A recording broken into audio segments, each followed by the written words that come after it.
तो हम बात करेंगे इंफ्रास्ट्रक्चर एंड मैन्युफैक्चरिंग की। ठीक है, तो ये लास्ट हमारे पास टॉपिक होगा यार इकोनॉमी के अंदर। एमसीक्यूज के जो कवर कर रहे हैं पूरे पूरे इकोनॉमी को, हमने हर टॉपिक को कवर करने की कोशिश की है। ठीक है, तो लास्ट जो टॉपिक है वो हमारे पास इंफ्रास्ट्रक्चर एंड मैन्युफैक्चरिंग है। दो हम लोग यहाँ पे 15 क्वेश्चन देखेंगे एंड कोशिश करेंगे जो इंफ्रास्ट्रक्चर एंड मैन्युफैक्चरिंग से जो टॉपिक आ सकते हैं वो कवर हो जाए।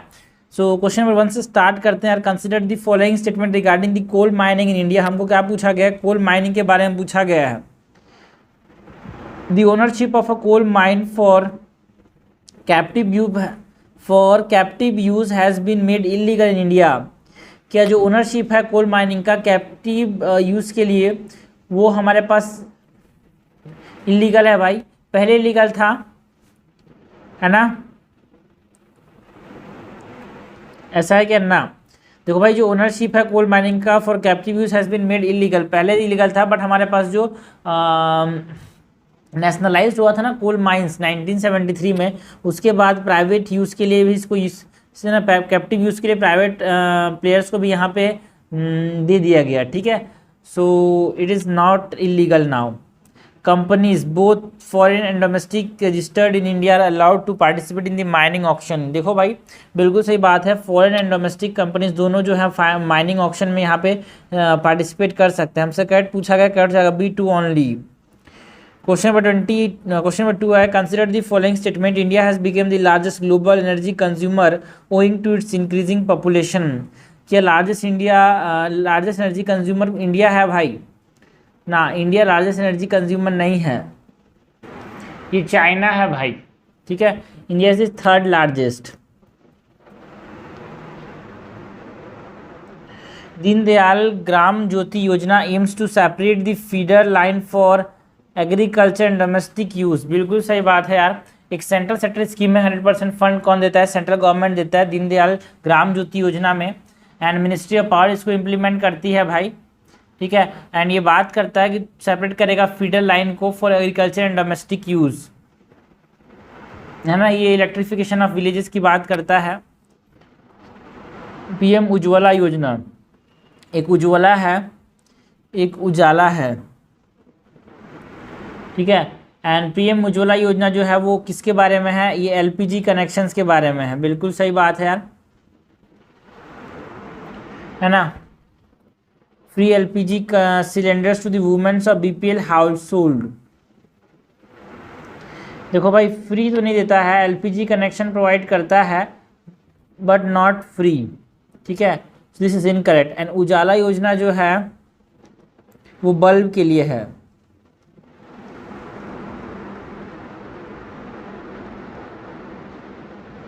That is electricity. हमसे करेक्ट पूछा गया है भाई, करेक्ट हो जाएगा 2 ओनली, आंसर हो जाएगा C। Committee and related to समपिथोडा, जो समपिथोडा कमिटी है, it is related to what? It is related to railways. बिल्कुल सही बात है यार, है ना? रेलवेज रिफॉर्म की बात करता है ये। एंड शेकाटकर कमिटी जो है वो बॉर्डर रोड इंफ्रास्ट्रक्चर की बात करता है क्या? बिल्कुल सही बात है यार, शेकाटकर कमिटी जो है वो बॉर्डर रोड इंफ्रास्ट्रक्चर की बात करता है।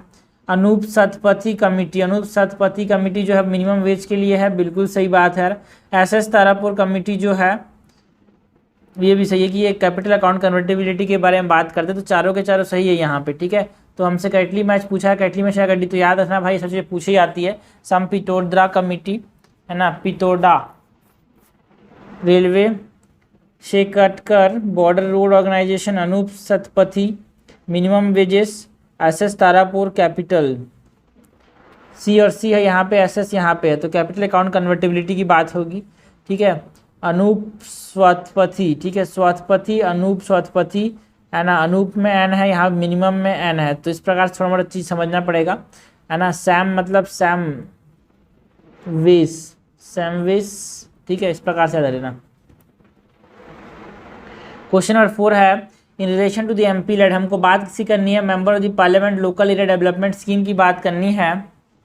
It allow an MP to undertake a project outside his or her constituency at the time of the natural disaster. क्या MP लेड के अंदर उसके बाहर, उसके कॉन्स्टिट्यूंसी के बाहर भी क्या कर सकता है?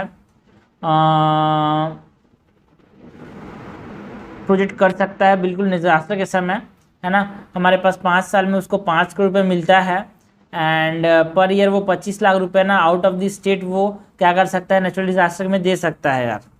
The scheme provide fund Kota for SC/ST over and above the allotted time, और एलोटेड लिमिट के ऊपर भी क्या यहाँ पे ये पैसा देता है ये स्कीम, ना भाई ना, with in the allotted limit देता है, not over and above. So this is incorrect. Nominated MPs are required to choose a district from their home state.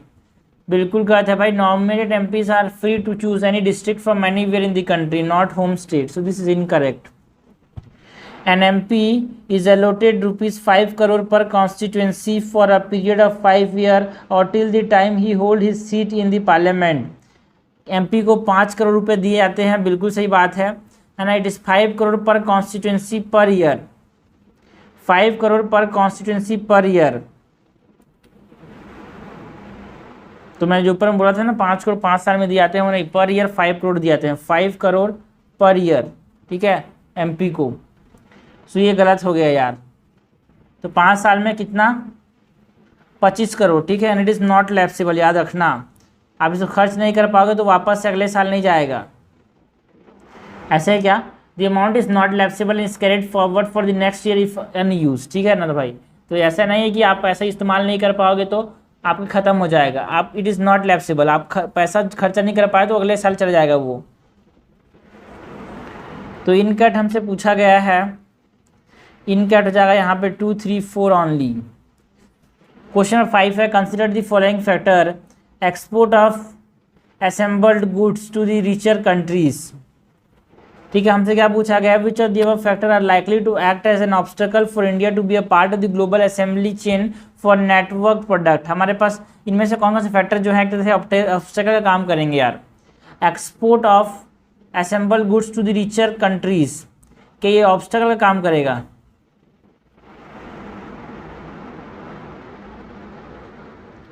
नहीं करेगा। Search in the protectionist policy among the countries, yes. अगर search हो रहा है तो एक तरह से एक्सपोर्ट करना दिक्कत हो जाएगा। लैक ऑफ डेमोग्राफिक डिविडेंड, तो हमारे पास ठीक से प्रोड्यूस नहीं कर पाएंगे। पॉलिटिकल इंस्टेबिलिटी, ठीक से एक्सपोर्ट नहीं कर पाएंगे। इंप्रूव ट्रांसपोर्ट, तो हमारा फायदा होगा यार।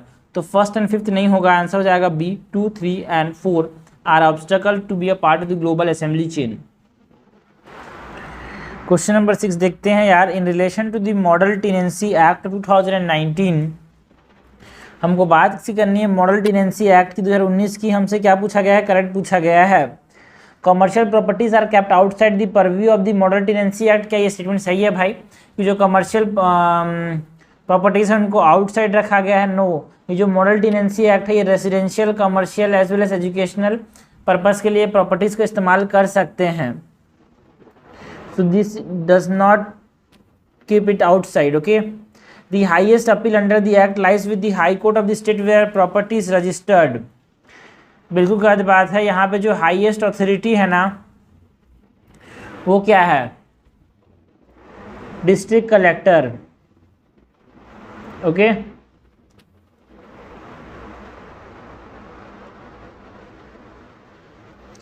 करेक्ट हमसे पूछा गया, करेक्ट तो यहाँ पे कोई सा भी नहीं है, आंसर हो जाएगा नाइदर 1 नॉट 2। क्वेश्चन नंबर 7 है, consider the following statement regarding the national investment and infrastructure fund, NIIF की बात करनी है। National investment and infrastructure fund की बात करनी है। It is India's first sovereign wealth fund that invest in infrastructure and related sector in India. बिल्कुल सही बात है। पहली बार हमारे पास जो national infrastructure and investment fund था ना वो इंफ्रास्ट्रक्चर के अंदर इन्वेस्ट करने के लिए आया था। It is registered under the category 2 alternative investment fund with the securities and exchange board of India के कैटेगरी 2 के अंदर में है। बिल्कुल सही बात है यार। जो सेबी है उसका कैटेगरी 2 अल्टरनेटिव इन्वेस्टमेंट फंड के अंदर रजिस्टर्ड है। द इंडियन गवर्नमेंट है 75% stake in the NIIF with the rest held by the foreign and domestic investor. ये सही है क्या? ये गलत है भाई, क्योंकि हमारे पास जो इंडियन गवर्नमेंट है उसका 49% स्टेक है। मेजोरिटी ऑफ द स्टेक जो है 51% वो किसके पास है, फॉरेन या फिर डोमेस्टिक इन्वेस्टर्स के पास। तो तीसरी ये पब्लिक सेक्टर कंपनी नहीं है। करेक्ट हमसे पूछा गया, कट जाएगा A 1 and 2 only. Question number 8 है, consider the following statement regarding hybrid annuity model. Hybrid annuity model की बात करनी है। It is a mix of the engineering, procurement and construction and build operate transfer model, बिल्कुल सही बात है यार। ईपीसी का, that is engineering procurement construction का, एंड बीओटी का, बिल्ड ऑपरेट ट्रांसफर का ये क्या है, कॉम्बिनेशन है जिसको बोलते हैं hybrid annuity model. All risk that is financial, toll collection and operation and maintenance is borne by the private sector, बिल्कुल गलत बात है। It is borne by the risk, it is borne by whom. देखो भाई private sector जो है पूरा पूरा रिस्क लेता है इन बिल्ड ऑपरेट ट्रांसफर में, बट जो हाइब्रिड एनुइटी मॉडल उसमें शेयरिंग होगी भाई रिस्क की। This is incorrect. Revenue collection would be the responsibility of the national highway authority of India and the private developer. जो revenue collection होगा वो किसकी रिस्पॉन्सिबिलिटी होगी भाई, हाइब्रिड एनुइटी मॉडल के अंदर गवर्नमेंट की रिस्पॉन्सिबिलिटी होगी। ठीक है, सो दिस इज इनकरेक्ट। हमसे इनकरेक्ट पूछा गया, इनकरेक्ट जाएगा 2 और 3, आंसर हो जाएगा सी। 9 है, consider the following statement in the context of tulip program. हमको ट्यूलिप प्रोग्राम की बात करनी है। It is a program for providing internship opportunities to fresh Indian graduates in all urban local bodies and smart cities across the country. कि एक internship programme है यार, ये बिल्कुल सही बात है, अर्बन लोकल बॉडीज़ के अंदर, स्मार्ट सिटीज़ के अंदर। It is being implemented through a partnership between the ministry of housing and urban affairs and NCERT. बिल्कुल गलत बात है ये। देखो ministry of housing and urban affairs and AICTE के अंदर ये वो होता है, not NCERT, AICTE। What is AICTE?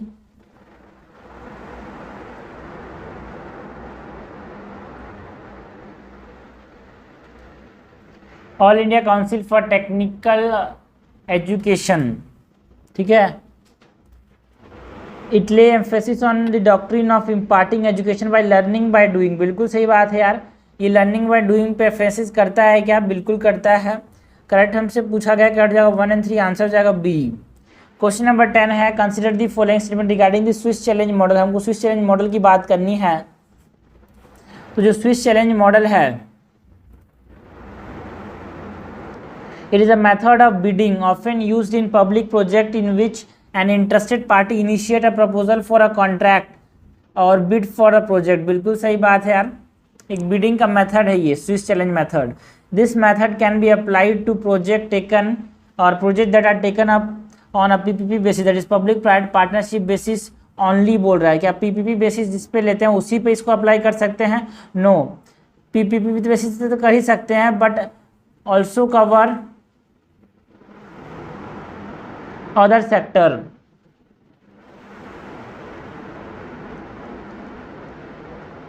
ठीक है, जो PPP के अंदर नॉट कवर्ड है उसको भी यहाँ पे ले सकते हैं। So this is incorrect. इनकट हमसे पूछा, इनकट जाएगा B2 ओनली। क्वेश्चन नंबर 11 है, consider the following statement in the context of national infrastructure pipeline. NIP की बात करनी है, नेशनल इंफ्रास्ट्रक्चर पाइपलाइन की बात करनी है। The NIP invest in infrastructure project with the center and the state to share capital expenditure in the 50:50 formula। जो national infrastructure pipeline है वहाँ पे 50:50 फॉर्मूला में शेयर करते हैं क्या? No, it is 39:39:22।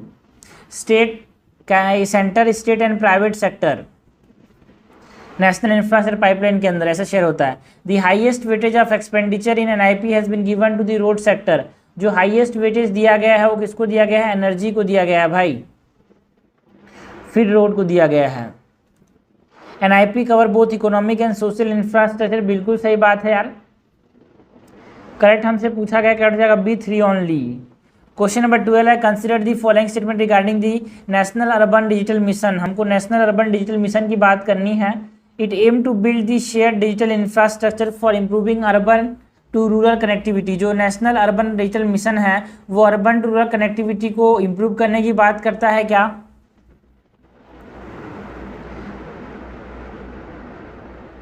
ना भाई ना, it does not talks about improving connectivity. ये किसकी बात करता है ना? डिजिटल इंफ्रास्ट्रक्चर की बात करता है for urban areas.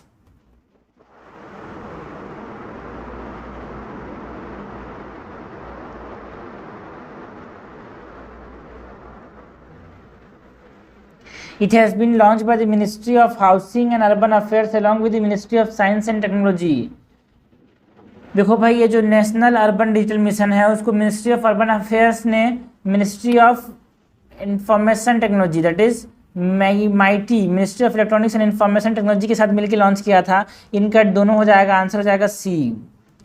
Question number 13 है, consider the following statement regarding the PM गति शक्ति मास्टर प्लान। तो सबसे इंपॉर्टेंट टॉपिक बोल सकते हो इसके अंदर आपको, है ना, इंफ्रास्ट्रक्चर एंड मैन्युफैक्चरिंग के अंदर पीएम गति शक्ति मास्टर प्लान के बारे में बताना है। It aim to coordinate planning and execution of infrastructure project to bring down logistic cost and reduce turn over time. बिल्कुल सही बात है, लॉजिस्टिक कॉस्ट जो ट्रांसपोर्ट का खर्चा है वो कम करने की बात करता है, टर्न अराउंड टाइम जो है उसको कम करने की बात करता है।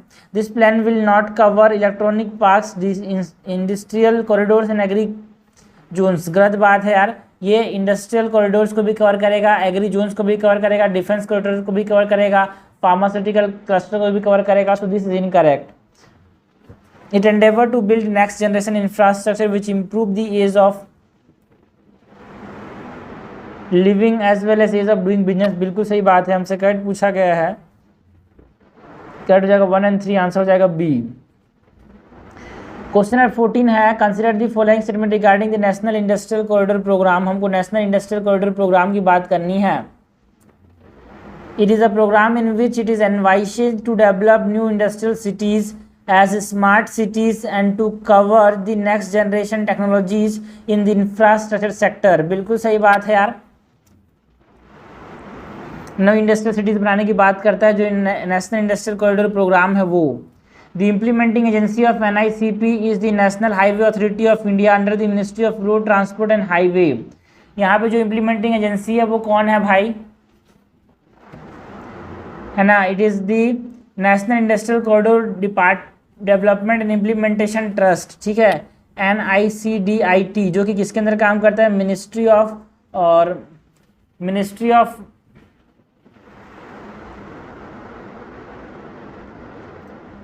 मिनिस्ट्री छोड़ो, डिपार्टमेंट की बात करें अगर हम तो department of industry and internal trade, मतलब मिनिस्ट्री ऑफ कॉमर्स के अंदर काम करता है।